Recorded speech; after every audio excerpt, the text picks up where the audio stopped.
ನಮಸ್ತೆ ಸ್ನೇಹಿತರೆ, ಈ ಒಂದು ವಿಡಿಯೋದಲ್ಲಿ ನಾನು ಪಿಂಚಣಿ ಹಣಕ್ಕೆ ಸಂಬಂಧಪಟ್ಟಂತಹ ಮಾಹಿತಿಯನ್ನು ತಿಳಿಸಿಕೊಡ್ತಿದ್ದೀನಿ.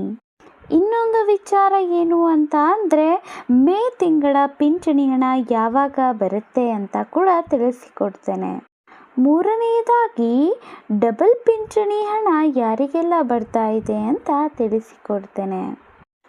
ಅದಕ್ಕೂ ಮುಂಚೆ ನೀವೇನಾದರೂ ನಮ್ಮ ಚಾನಲ್ಗೆ ಸಬ್ಸ್ಕ್ರೈಬ್ ಮಾಡ್ಕೊಂಡಿಲ್ಲ ಅಂತಂದರೆ ದಯವಿಟ್ಟು ಸ್ನೇಹಿತರೆ ಸಬ್ಸ್ಕ್ರೈಬ್ ಮಾಡ್ಕೊಳ್ಳಿ ಮತ್ತು ಒಂದು ಲೈಕ್ ಮಾಡಿ. ನೋಡಿ ಸ್ನೇಹಿತರೆ, ನಾನು ಈ ಒಂದು ವಿಡಿಯೋದಲ್ಲಿ ನಿಮಗೆ 4 ವಿಚಾರದ ಬಗ್ಗೆ ತಿಳಿಸ್ಕೊಡ್ತೇನೆ. ಮೊದಲನೆಯದಾಗಿ ನಾನು ಪಿಂಚಣಿದಾರರಿಗೆ ಒಂದು ಅಪ್ಡೇಟ್ ಬಂದಿದೆ, ಆ ಒಂದು ಅಪ್ಡೇಟ್ನ ಕುರಿತಾಗಿ ತಿಳಿಸಿಕೊಡುವೆ. ನೋಡಿ ಸ್ನೇಹಿತರೆ, ಯಾರ್ಯಾರೆಲ್ಲ ಅಂಗವಿಕಲರು ಪಿಂಚಣಿ ಹಣವನ್ನು ಪಡ್ಕೊಳ್ತಾ ಇದ್ದೀರಾ ಅಲ್ವಾ, ಅವರು ತಮ್ಮ ಇಂಪ್ರೆಷನ್ ಇರುತ್ತೆ, ಫೇಸ್ ಅಥೆಂಟಿಕೇಷನ್ ಇರುತ್ತೆ. ಆದರೆ ಅವರ ಒಂದು ಅಂಗವೈಕಲ್ಯತೆಯಿಂದ ಇದೆಲ್ಲ ಕೂಡ ಸರಿಯಾಗಿ ಸಾಧ್ಯವಾಗದೆ KYC ಅನ್ನೋವಂಥದ್ದು ಆಗದಲ್ಲೇ ತುಂಬಾ ತೊಂದರೆಗಳು ಕೂಡ ಆಗ್ತಾ ಇರೋವಂಥದ್ದು. ನೋಡಿ ಸ್ನೇಹಿತರೆ, ಇದರಿಂದ ಏನಾಗುತ್ತೆ ಅಂತಂದರೆ KYCನೇ ಆಗ್ತಾ ಇಲ್ಲ ಅಂತ ಹೇಳೋದಂಥದ್ದು ಆಯಿತು ಅಂದರೆ, ಇವಾಗ ಸರ್ಕಾರದಿಂದ ವಿವಿಧ ಯೋಜನೆಗಳಿರುತ್ತೆ, ಅವುಗಳ ಉಪಯೋಗವನ್ನು ಇವರು ಪಡ್ಕೊಳ್ಳೋದಕ್ಕೆ ಆಗ್ತಾ ಇಲ್ಲ ಅಂತ ಮನವಿಯನ್ನು ಕೂಡ ಮಾಡ್ಕೊಳ್ತಾ ಇರೋವಂಥದ್ದು. ಇದನ್ನು ಸರ್ಕಾರಕ್ಕೇ ಮನವಿಯನ್ನು ಮಾಡ್ಕೊಂಡಿರುವಂಥದ್ದು. ಸೊ ಸರ್ಕಾರದಿಂದ ಅನುಮೋದನೆ ಅನ್ನುವಂಥದ್ದು ಸಿಗುವಂಥದ್ದು ಬಾಕಿ ಇದೆ ಸ್ನೇಹಿತರೆ. ಇದ್ರ ಬಗ್ಗೆ ನಾನು ಮುಂದಿನ ವಿಡಿಯೋದಲ್ಲಿ ಏನೇನೆಲ್ಲ ಅಪ್ಡೇಟ್ಗಳು ಬರುತ್ತೆ ಅನ್ನುವಂಥದ್ದನ್ನು ತಿಳಿಸಿಕೊಡ್ತೀನಿ.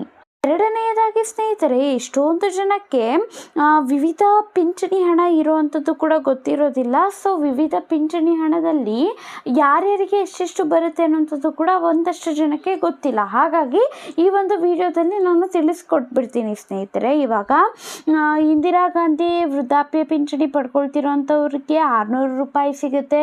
ವಿಧವಾ ಪಿಂಚಣಿ ಪಡ್ಕೊಳ್ತಿರೋಂಥವ್ರಿಗೆ 800 ರೂಪಾಯಿ. ಸಂಧ್ಯಾ ಸುರಕ್ಷಾ ಯೋಜನೆ ಅಡಿಯಲ್ಲಿ ವೃದ್ಧಾಪ್ಯ ಪಿಂಚಣಿ ಪಡ್ಕೊಳ್ತಿರೋಂಥವ್ರಿಗೆ 1200 ರೂಪಾಯಿ. ಮತ್ತು ಅಂಗವಿಕಲರಿಗೆ ತಗೊಂಡ್ರೆ ಅವ್ರಿಗೆ ಎಷ್ಟು ಅಂಗವೈಕಲ್ಯತೆ ಇದೆ ಅಲ್ವಾ, ಆ ಒಂದು ಪರ್ಸೆಂಟೇಜ್ ಮೇಲೆ ಹಣ ಅನ್ನೋದು ಸಿಗುತ್ತೆ. ಫಾರ್ ಎಕ್ಸಾಂಪಲ್ 75% ಇದೆ ಅಂತಂದರೆ 1400 ರೂಪಾಯಿ ಸಿಗುತ್ತೆ. ಅದೇ ರೀತಿಯಾಗಿ ಮನಸ್ವಿನಿ ಯೋಜನೆಯ ಅಡಿಯಲ್ಲಿ ಪಡ್ಕೊಳ್ತಾ ಇದ್ದರೆ 800 ರೂಪಾಯಿ ಸಿಗುತ್ತೆ ಸ್ನೇಹಿತರೆ.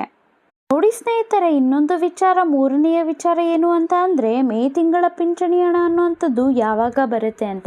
ಅದ್ರ ಬಗ್ಗೆ ಕಂಪ್ಲೀಟಾಗಿ ನಾನು ಇನ್ನೊಂದು ವಿಡಿಯೋನ ಮಾಡಿದ್ದೀನಿ, ಅದರಲ್ಲಿ ಕೂಡ ನೀವು ನೋಡಿ ತಿಳ್ಕೊಳ್ಬಹುದು. ಸೊ ಅದನ್ನು ಬಿಟ್ಟು ಇನ್ನೂ ಸಿಂಪಲ್ ಆಗಿ ಇಲ್ಲಿ ಹೇಳಬೇಕು ಅಂತ ಅಂದರೆ, ನೋಡಿ ಸ್ನೇಹಿತರೆ, ಡಿಸೆಂಬರ್ಗಿಂತ ಮುಂಚೆ ಪಿಂಚಣಿ ಹಣ ಅನ್ನುವಂಥದ್ದು 5ನೇ ತಾರೀಕಿನ ಒಳಗಡೆ ಬರ್ತಾ ಇತ್ತು. ಆದರೆ ಡಿಸೆಂಬರ್ ಆದ ನಂತರದಿಂದ ಪಿಂಚಣಿ ಹಣ 5ನೇ ತಾರೀಕಾದರೂ ಕೂಡ ಬರ್ತಾನೆ ಇಲ್ಲ. ಸೊ ಜನ ಕೂಡ ಏನು ಅಂದ್ಕೊಳ್ತಿದ್ದಾರೆ, ಈ ಒಂದು ಸರ್ಕಾರ ಅನ್ನೋಂಥದ್ದು ಗ್ಯಾರಂಟಿ ಯೋಜನೆಗಳ ಬಗ್ಗೆನೇ ಯೋಚನೆ ಮಾಡಿಕೊಂಡು ಆ ಗ್ಯಾರಂಟಿ ಯೋಜನೆಗಳಿಗೆ ಬೇಕಾಗಿರುವಂಥ ಹಣವನ್ನೇ ಕೊಟ್ಕೊಂಡು ಪಿಂಚಣಿ ಹಣವನ್ನು ಲೇಟ್ ಮಾಡ್ತಾ ಇದ್ದಾರೆ ಅಂತ. ಇದಕ್ಕೆ ಸರ್ಕಾರ ಏನು ಹೇಳ್ತಾ ಇದೆ ಅಂತಂದರೆ, ನಾವು ಯಾವುದೇ ಕಾರಣಕ್ಕೂ ಕೂಡ ಈ ಪಿಂಚಣಿ ಹಣ ಆಗಿರ್ಬೋದು, ಬೇರೆ ಯೋಜನೆಗಳ ಹಣ ಆಗಿರ್ಬೋದು, ಯಾವುದನ್ನು ಕೂಡ ನಾವು ನಿರ್ಲಕ್ಷ್ಯ ಮಾಡ್ತಾ ಇಲ್ಲ ಗ್ಯಾರಂಟಿ ಯೋಜನೆಗಳಿಂದ. ಇಲ್ಲಿ ಏನಾಗ್ತಾ ಇದೆ ಅಂತಂದರೆ, ಹಣ ಹಾಕೋವಾಗ ತಾಂತ್ರಿಕ ದೋಷಗಳಾಗ್ಬಿಟ್ಟು ನಿಮಗೆ ಹಣ ಅನ್ನುವಂಥದ್ದು ವಿಳಂಬವಾಗ್ತಿದೆ ಅಷ್ಟೇ ಬಿಟ್ಟರೆ ಯಾವುದೇ ರೀತಿಯಾಗಿ ನಾವು ನಿರ್ಲಕ್ಷ್ಯ ಮಾಡ್ತಾ ಇಲ್ಲ ಅಂತ ಹೇಳ್ತಾ ಇದ್ದಾರೆ. ಸ್ನೇಹಿತರೆ, ಹಾಗಾದರೆ ಮೇ ತಿಂಗಳ ಪಿಂಚಣಿ ಹಣ ಯಾವಾಗ ಬರುತ್ತೆ ಅಂತ ಕೇಳೋದಾದರೆ, ಸರ್ಕಾರದ ಮೂಲಗಳಿಂದ ಸಿಗ್ತಾ ಇರುವಂತಹ ಮಾಹಿತಿ ಏನು ಅಂತ ಅಂದರೆ, ಪಿಂಚಣಿ ಹಣ ಅನ್ನೋದು ಮೇ 10ನೇ ತಾರೀಕಿನ ಮೇಲೆ ಮತ್ತು 22ನೇ ತಾರೀಕಿನ ಒಳಗಡೆ ಪಿಂಚಣಿ ಹಣ ಸಿಗಬಹುದಾಗಿರುವಂತಹ ಮಾಹಿತಿಗಳು ಸಿಗ್ತಾ ಇರೋವಂಥದ್ದು. ನಾಲ್ಕನೆಯ ವಿಚಾರ ಏನು ಅಂತ ಅಂದರೆ, ಡಬಲ್ ಪಿಂಚಣಿ ಹಣ ಯಾರಿಗೆಲ್ಲ ಬರ್ತಾ ಇದೆ ಅನ್ನುವಂಥದ್ದು. ಸೊ ಡಬಲ್ ಪಿಂಚಣಿ ಹಣ ಅನ್ನುವಂಥದ್ದು ಒಂದೇ ತಿಂಗಳಲ್ಲಿ ಈ ರೀತಿಯಾಗಿ ಯಾರಿಗೂ ಕೂಡ ಕೊಡ್ತಾ ಇಲ್ಲ ಸ್ನೇಹಿತರೆ. ಯಾರಿಗೆ ಬರುತ್ತೆ ಅಂದರೆ, ಇವಾಗ ಮೇ ತಿಂಗಳಿದೆ. ಸೊ ಏಪ್ರಿಲ್ ತಿಂಗಳ ಪಿಂಚಣಿ ಹಣ ಯಾರಿಗೆ ಬಂದಿರೋದಿಲ್ಲ ಅಲ್ವಾ, ಬಾಕಿ ಇದೆ ಅಲ್ವಾ, ಅಂಥವರಿಗೆ ಬರೋ ಅಂಥದ್ದು. ಸೊ ಮೇ ತಿಂಗಳದ್ದು ಜೊತೆಗೆ ಏಪ್ರಿಲ್ ತಿಂಗಳ ಬಾಕಿ ಇರುವಂತಹ ಹಣ ಸೇರಿ ಡಬಲ್ ಆಗಿ ಬರುತ್ತೆ ವಿನಃ ಇನ್ನೂ ಕೂಡ ಯಾವುದೇ ರೀತಿಯಾಗಿ ಏರಿಕೆಯನ್ನು ಮಾಡಿಲ್ಲ.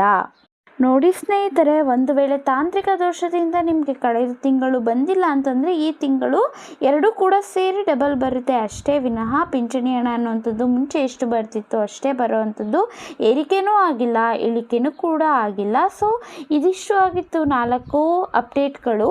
ಮಾಹಿತಿ ಇಷ್ಟ ಆಗಿತ್ತು ಅಂದರೆ ದಯವಿಟ್ಟು ಸಬ್ಸ್ಕ್ರೈಬ್ ಮಾಡ್ಕೊಳ್ಳಿ ಸ್ನೇಹಿತರೆ, ಮತ್ತು ಲೈಕ್ ಮಾಡಿ. ಧನ್ಯವಾದಗಳು.